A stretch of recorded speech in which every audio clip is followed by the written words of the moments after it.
स्वागत है आप सभी का आपके अपने YouTube चैनल गीतास कॉर्नर / कॉमर्स में, जिसमें आज हम कंटिन्यू करेंगे DSSS PGT commerce male candidate 2021 का पेपर। उसके नेक्स्ट 20 क्वेश्चंस आज हम करेंगे अपने वीडियो में।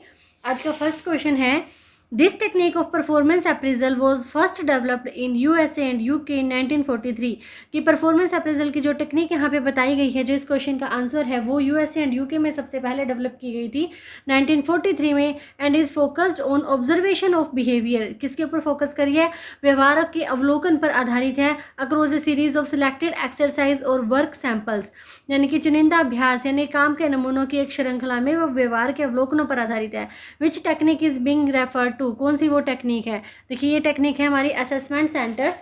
असेसमेंट सेंटर्स जो है वो हमारा मॉडर्न मेथड है परफॉर्मेंस अप्रेजल का। तो ये आंसर क्या हो जाएगा? Assessment centres. देखिए, इस तरह एक बार ये क्वेश्चंस करके, जो भी पेपर है मेरे पास अवेलेबल, ये वाले पेपर करके बाद में कुछ टॉपिक लिख रही हूँ, साथ साथ बाद में उनकी भी वीडियोस बनेंगी। तो परफॉर्मेंस अप्रेजल से कई बार क्वेश्चन पूछा जाता है पेपर में, इसके अलग से एक वीडियो बनेगी, उसमें परफॉर्मेंस अप्रेजल के जितने भी क्वेश्चंस आए हैं एग्जाम्स में वो सारे करेंगे और इस टॉपिक के बारे में पूरा अच्छे से पढ़ेंगे। तो अगर आप चैनल पे नए हैं तो सबसे पहले चैनल को सब्सक्राइब कर लीजिए, साथ में लगे बेल आइकन को जरूर प्रेस कीजिए ताकि हर आने वाले वीडियो की नोटिफिकेशन आपको टाइम पे मिल जाए। वीडियो पसंद आए तो प्लीज़ उसे लाइक करें। देखिए गाइज, व्यूज़ नहीं आ रहे हैं वीडियोज़ के ऊपर तो मन उदास हो जाता है, ठीक है। कई बार जो कॉन्फिडेंस है वो थोड़ा सा डगमगा जाता है, मोटिवेशन नहीं मिलती तो काम करने का भी मन नहीं करता, क्योंकि बड़ा ही बिजी शेड्यूल रहता है और उसमें से थोड़ा सा टाइम निकाल के क्वेश्चन जो है वो तैयार करती हूँ। अगर पसंद आए तो प्लीज़ उसे लाइक कर दीजिए, वीडियो को शेयर कर दीजिए वीडियो को, ताकि काम करने में मन लगे। नेक्स्ट है, insurance work on the principle of. देखिए, जो इंश्योरेंस है वो कौन से प्रिंसिपल, कौन से सिद्धांत के ऊपर काम करता है? इंश्योरेंस जो बीमा करवाया जाता है, कौन से सिद्धांत के ऊपर वो काम करता है? ये आ जाएगा लॉ ऑफ कॉन्ट्रैक्ट, ठीक है। कॉन्ट्रैक्ट के नियम के ऊपर ये काम करता है। कुछ एक क्वेश्चन ऐसे हैं जहाँ पे एक्सप्लेनेशन की आवश्यकता नहीं होती है, एक्सप्लेनेशन की अगर ज़रूरत पड़ेगी तो ज़रूर करेंगे उसको। देखिए, नेक्स्ट क्वेश्चन जो है, इसके चारों ही ऑप्शन गलत है। Fictitious assets are included in. Fictitious asset को कहाँ लिखा जाता है? फिक्टिशियस एसेट एक्चुअल में एसेट होती ही नहीं है, ये क्या होते हैं? एक्सपेंडिचर होते हैं। जैसे हमारा डेफर्ड रेवेन्यू एक्सपेंडिचर, यानी कि वो एक्सपेंडिचर जिसको भी राइट ऑफ नहीं किया गया है, वो यहाँ फिक्टिशियस एसेट में लिख दिया जाता है। और ये कहाँ दिखाया जाता है? ये बैलेंस शीट की एसेट साइड में मिससेलेनियस एक्सपेंडिचर के अंदर इसको दिखाया जाता है। तो ये चारों ही ऑप्शन इसके गलत हो जाएंगे, कोई भी इसका आंसर ठीक नहीं है। नेक्स्ट है, on which of the deposit interest is not paid. देखिए, कौन सा ऐसा डिपॉजिट है जिसमें इंटरेस्ट पेमेंट नहीं किया जाता है?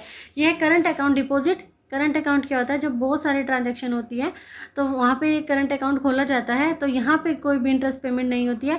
बाकी सेविंग बैंक डिपॉजिट में, फिक्स्ड FD में और हमारी RD में, इन तीनों में ही इंटरेस्ट जो है वो पेमेंट किया जाता है। नेक्स्ट है, fifth question, which statement from the following is false.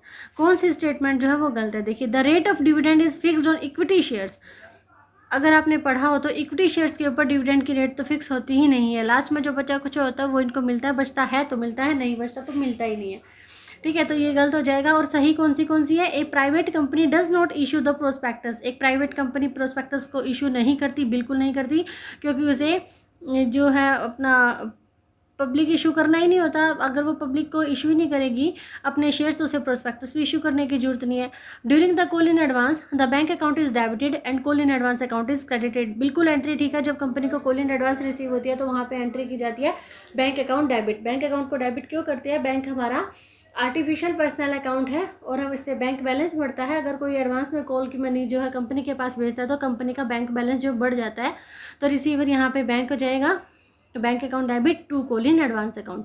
और थर्ड क्या है? The lump sum amount can receive on share. Share के ऊपर लमसम अमाउंट ही मिलती है, मिल सकती है। कैन रिसीव, देखिए जरूरी तो नहीं होता ना। Lump sum amount can receive on shares, ये मिल भी सकती है और नहीं भी, तो मतलब पॉसिबिलिटी तो है ही, तो ये ट्रू हो जाएगी।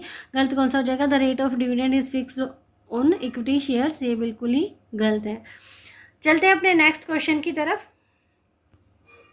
नेक्स्ट क्वेश्चन है, read the assertion and reasoning given and select the correct option. Capital is treated as liability. बिल्कुल, कैपिटल को लाइबिलिटी की तरह ही ट्रीट किया जाता है, तो assertion A is true. But reason R is false, R हमारा गलत क्यों है? देखिए capital is treated as a liability due to money measurement concept. Money measurement concept क्या बोलती है कि भाई अपने अकाउंटिंग में जब भी कुछ लिखा जाता है तो उसे सबसे पहले मनी में मेजरमेंट किया जाएगा, उसके बाद ही उसे लिखा जाता है। तो इसका और कैपिटल को लाइबिलिटी की तरह ट्रीट करने का इसका कोई लिंक ही नहीं है। कैपिटल को लाइबिलिटी की तरह ट्रीट क्यों किया जाता है? सेपरेट लीगल एंटिटी की जो अवधारणा है, जो कंसेप्ट है, उसके अकॉर्डिंग। सेपरेट लीगल एंटिटी क्या बोलती है कि एक बिजनेस और उसका ओनर, ठीक है, ये दोनों ही अलग अलग हैं, इन दोनों का अस्तित्व अलग अलग है। एक कंपनी जब भी कोई ट्रांजैक्शन करेगी तो वो अपने नाम से करेगी, कुछ भी खरीदेगी, कुछ भी बेचेगी तो वो अपने नाम से करेगी, यानी कि ओनर का बिल्कुल अलग अस्तित्व होता है। इसीलिए ओनर की कैपिटल को लाइबिलिटी की तरह माना जाता है और कंपनी की बैलेंस शीट में लाइबिलिटी साइड की तरफ दिखाया जाता है। कब? तभी कैपिटल के ऊपर इंटरेस्ट भी पेमेंट किया जाता है। Next question, Which of the following term is dissimilar to the other four in the context of insurable interest in life insurance? देखिए इन चारों टर्म में से कौन सी है जो सबसे अलग है? ये हो जाएगी हमारी डेटर। देखिए इंश्योरेबल इंटरेस्ट क्या होता है? बीमा योग्य हित, कि जब भी कोई इंश्योरेंस करवाया जाता है तो उसमें हित भी होना चाहिए। जैसे एक हस्बैंड ने अपने वाइफ का इंश्योरेंस करवाया, ठीक है, और फिर वाइफ ने उसे डिवोर्स ले लिया, तलाक ले लिया, तो उसके बाद उसका हस्बैंड का कोई इंश्योरेबल इंटरेस्ट ही नहीं रह जाता है अब अपनी वाइफ के लाइफ इंश्योरेंस में। तो यानी कि इंश्योरेबल इंटरेस्ट होना बहुत ही ज़रूरी है। डेटर का क्यों आ जाएगा? क्योंकि देखिए डेटर कौन होते हैं? जिसको उधार में माल बेचा गया है तो वहाँ पे इंश्योरेंस करवाया जाता है कि कहीं उनसे जो पैसा मिलने वाला है वो डूब ना जाए। तो डेटर हमारा आंसर हो जाएगा। नेक्स्ट क्वेश्चन है, in India the first step towards building up A structure of development financial institutions was taken up with which establishment? देखिए किसकी स्थापना से शुरू किया गया काम? इन इंडिया, भारत में the first step towards building development finance institution, जब वित्तीय संस्थाओं की स्थापना की गई तो सबसे पहले किसकी एस्टेब्लिशमेंट की गई? ये आ जाएगा industrial finance corporation of India, industrial finance corporation of India. देखिए एस्टेब्लिशमेंट कब हुई है? स्वतंत्रता के बाद, यानी कि इंडिपेंडेंस के बाद 1 जुलाई 1948 को। और ये पूछा जा सकता है कि industrial finance corporation of India की स्थापना कब हुई? 1 जुलाई 1948 को। या फिर स्वतंत्रता के बाद स्थापित किया जाने वाला पहला जो फाइनेंस इंस्टीट्यूशन है वो कौन सा है? वो industrial finance corporation of India. देखिए क्या करता है? Provided medium and long term loans to industrial sector, जो हमारा औद्योगिक क्षेत्र है उसको मध्यम और दीर्घ अवधि के जो लोन है वो प्रोवाइड किए जाते हैं। और इसको कन्वर्टेड किया गया, ये भी इंपॉर्टेंट है कि इसको कन्वर्ट कर दिया गया है पब्लिक कंपनी में 1 जुलाई 1993 को। तभी अब इसका पूरा नाम लिया जाता है industrial finance corporation of India limited, ठीक है, 1 जुलाई 1993 को। फर्स्ट फाइनेंस इंस्टीट्यूशन है। डेवलपमेंट, इसकी डेवलपमेंट कब हुई? After independence. नेक्स्ट क्वेश्चन है, A B and C share profits and losses in the ratio of 3:2:1, what will be the new profit sharing ratio of A and C if B retires from the business? देखिए बहुत ही आसान question होते हैं इस तरह के।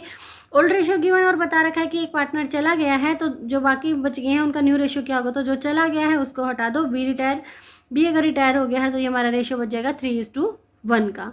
तो first option हमारा करेक्ट हो जाएगा। नेक्स्ट क्वेश्चन है, what is a program or policy of a company that aims to eliminate discrimination?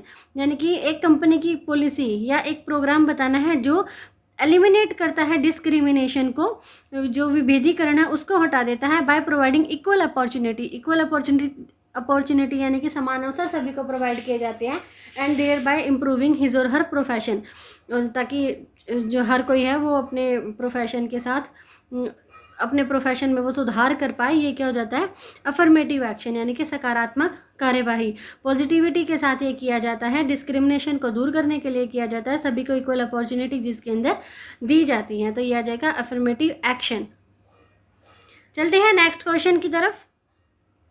देखिए वीडियोस अगर पसंद आ रही है तो प्लीज़ उसे लाइक करें। लाइक करने में कुछ नहीं जाता, एक बटन ही प्रेस करना होता है, लाइक बटन। और अगर चैनल पे नए हैं तो चैनल को सब्सक्राइब जरूर करिएगा, साथ में लगे बेल आइकन को भी जरूर प्रेस करिए ताकि हर आने वाली वीडियो की नोटिफिकेशन आपको टाइम पे मिल जाए और आप टाइम से वीडियो देख पाएँ। नेक्स्ट है, what is the maturity term for most of the treasury bill when issued? देखिए जो ट्रेजरी बिल है जब वो इशू किया जाता है तो most of the treasury bill की जो मैच्योरिटी टर्म है वो क्या होती है? देखिए ये क्वेश्चन हमने कई बार डिस्कस किया है अपने चैनल पे। ट्रेजरी बिल एस्टेट में जब करवाया था तो उस टाइम भी सारे मनी मार्केट इंस्ट्रूमेंट सारे अच्छे से करवाए थे, तो सबसे पहले यही था हमारा ट्रेजरी बिल।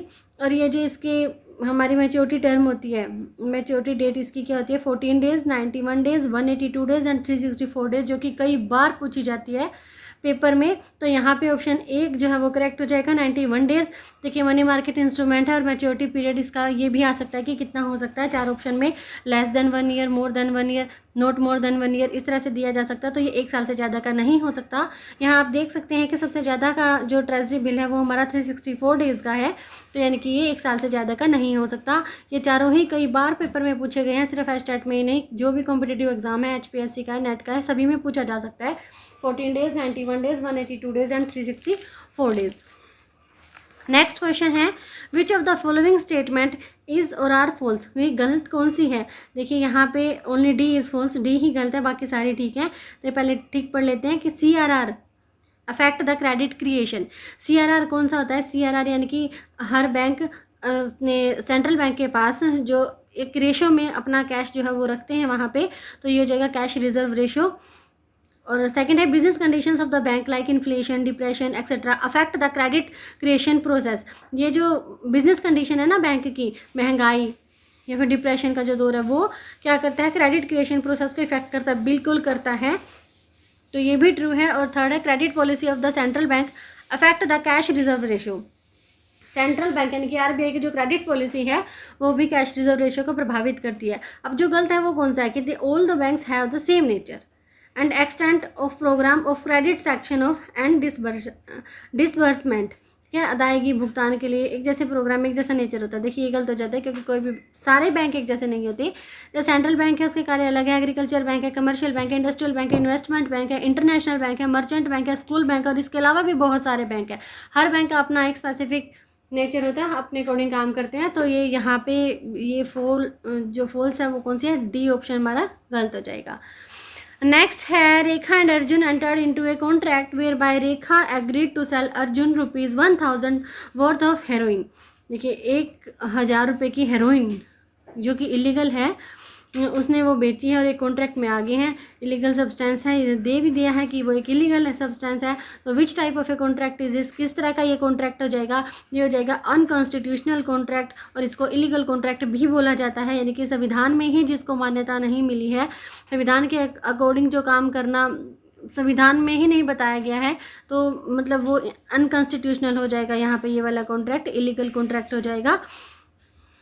नेक्स्ट है which of the following statement is और आर ट्रू। ट्रू स्टेटमेंट अब हमें यहाँ पे देखनी है। देखिए when the required rate of return is equal to nominal rate the value of bond is equal to its par value, ये बिल्कुल करेक्ट स्टेटमेंट है, ए करेक्ट है। बाकी जो सेकंड बोला गया है कि if the required rate of return is greater than the nominal rate the value of bond is more than its par value, ये यहाँ पे आ जाएगा is less than its par value. और थर्ड में जहाँ लेस देन आना वहाँ मोर देन आएगा। कैसे आएगा, देखिए मान ली 10,000 के बॉन्ड खरीद लिए हैं किसी कंपनी से, 10,000 के बॉन्ड क्या होते हैं, लंबे टाइम के लिए पैसा लेने का ये एक तरीका है कंपनीज़ का। पहले तो सिर्फ गवर्नमेंट ही बॉन्ड इशू करती थी, लेकिन अभी कंपनीज़ भी बॉन्ड इशू कर रही है। ये लॉन्ग टर्म के लिए इशू किया जाता है। देखिए 10,000 के अगर बॉन्ड जो है वो परचेज कर लिए, बॉन्ड पे क्या होता है, बॉन्ड को जीरो कूपन बॉन्ड भी बोला जाता है क्योंकि यहाँ पे रेट ऑफ इंटरेस्ट नहीं होती है।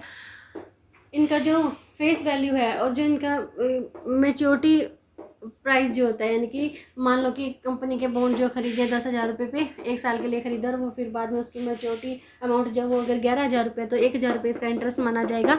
यहाँ से रेट ऑफ इंटरेस्ट का ऐसे मतलब कि एस्टिमेशन कर लिया जाता है कि ये 10% है। अगर मान लो मार्केट में भी 10% इंटरेस्ट रेट चली हुई है, अगर कहीं और पे मतलब किसी और को अगर हम उधार पे पैसे दें, वहाँ से भी 10% का अगर ब्याज मिल रहा है, तो ये क्या हो जाएगा, सेम।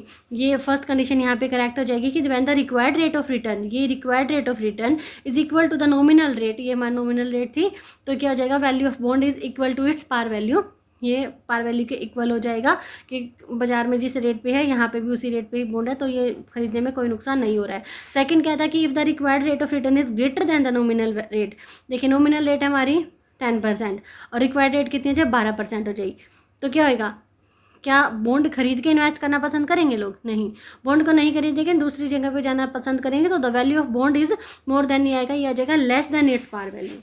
ठीक है। और थर्ड है when the required rate of return is less than nominal rate. मान लो कि 12 से 8% हो जाती है, बॉन्ड खरीद के तो 10% का इंटरेस्ट मिल रहा है, लेकिन अगर कहीं और हम उधार देंगे तो वहाँ से हमें सिर्फ 8% का ही इंटरेस्ट मिलेगा, तो क्या होगा, बॉन्ड इज़ मोर देन हो जाएगा इट्स पर वैल्यू से। तो नीचे की दो कंडीशन दोनों गलत हैं, फर्स्ट ऑप्शन ही हमारा ठीक है कि when the required rate of return is equal to the nominal rate the value of bond is equal to its par value. Option A is correct. चलते हैं अपने नेक्स्ट क्वेश्चन की तरफ। देखिए वीडियोस आने में थोड़ा बहुत लेट हो सकता है, लेकिन ऐसा नहीं होगा कि वीडियोस आएंगी ही नहीं, क्योंकि टाइम की कमी के कारण कई बार होता है कि वीडियोस जो है मैं नहीं डाल पा रही हूँ, पर कोई बात नहीं, कंटिन्यूटी रहेगी वीडियोस में। 1-2 दिन का गैप हो जाता है, कोई बात नहीं है। प्लीज़ जुड़े रहे मेरे साथ, ऐसे बीच में ना छोड़ के जाएं। वीडियोस को शेयर ज़रूर करें, क्योंकि हेल्प करेंगी। पढ़ा हुआ कहीं पे भी कभी भी व्यर्थ नहीं जाता है। और कई बच्चे क्या सोचते हैं ना कि अभी तो पेपर है ही नहीं, अभी हम क्यों पढ़े, बाद में पढ़ लेंगे।